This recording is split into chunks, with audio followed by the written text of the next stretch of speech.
Dollar का crisis Pakistan में हमेशा से रहा। कभी भी ऐसा नहीं हुआ कि पाकिस्तान के पास कोई बहुत जबरदस्त किस्म के हमारे जो है वो रिजर्व वो हमेशा मिनिमम के ऊपर रहते थे कि जनाब 3 महीने का इंपोर्ट कवर है तो ओके ठीक है आगे बढ़ते हैं। लेकिन अब तो वो हफ्तों के ऊपर बात हो गई।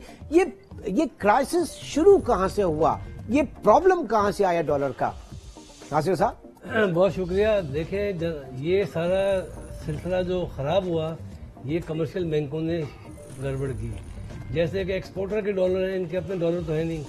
जब मैं डॉलर लेने गया उसने कहा जी आपसे 230 में लिया है आपको 240 में मिलेगा, आपसे 210 में हमने एक्सपोर्टर से लिया आपको 220। तो इन्होंने 10-10, 15-15 रुपए जब शुरू किया लोगों से चार्ज करना और लोगों को तंग करना शुरू किया तो लोगों ने समझा कि यहाँ डॉलर नापैद हो जाएगा। तो सब लोग ग्रे मार्केट में चले गए और लोगों ने अपने पैसे लेके वहाँ डॉलर के ऊपर जो है ना खरीदनी शुरू कर दिया। सट्टा हुआ, बाकायदा सट्टा हुआ और अभी तक जारी है। और यहाँ से जो बात आपसे मिस हो गई, यहाँ से बड़ी तादाद में डॉलर बाहर चले गए हवाला हुंडी के थ्रू। और दुबई में प्रॉपर्टी का जो रेट है वो एक एक फ्लैट पे 5-5, 6-6% बढ़ गया है और लोग वहाँ पैसे लेके बैठे हैं और वो फ्लैट वहाँ नहीं मिल रहे, उनकी कीमतें बढ़ गई हैं। जब आप पैनिक फैलाएंगे और आपके बैंक्स इसमें शामिल होंगे तो लेकिन गवर्नर स्टेट बैंक ने कहा ना कि हमने इंक्वायरी मुकम्मल कर ली है और बैंकों को पेनलाइज भी किया जाएगा।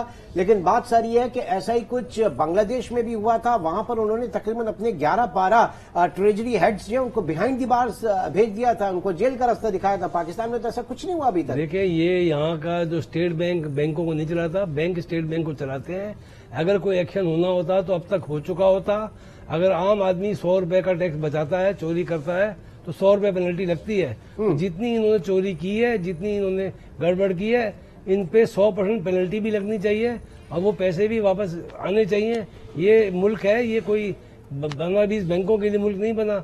ये बैंकों के जरिए ही सारी काम हो रहे हैं। आप देखें जो हमारा पॉलिसी रेट 18% पे रखा हुआ है, ये सब बैंकों का नवाजने का तरीका है। और लास्ट जो हमारे वजीर खजाना थे वो निजी महफिल में उन्होंने ये कहा था ये बैंक है, ये कोई चीनी चोर नहीं है कि इनको हम पेनलाइज करें। और किसी ने कुछ नहीं किया और आगे भी कुछ नहीं होगा। हल्की अगर उन्होंने 300 अरब कमा लिए हैं, 200 अरब कमा लिए हैं, 2-4, 10-20 अरब पेनल्टी भी नहीं लगाएंगे और इनको जो स्ट्रिक्ट एक्शन लेना चाहिए। 27 अरब तो उसी एक आध महीने के अंदर का ही गेम था जो सारा सामने से आया था।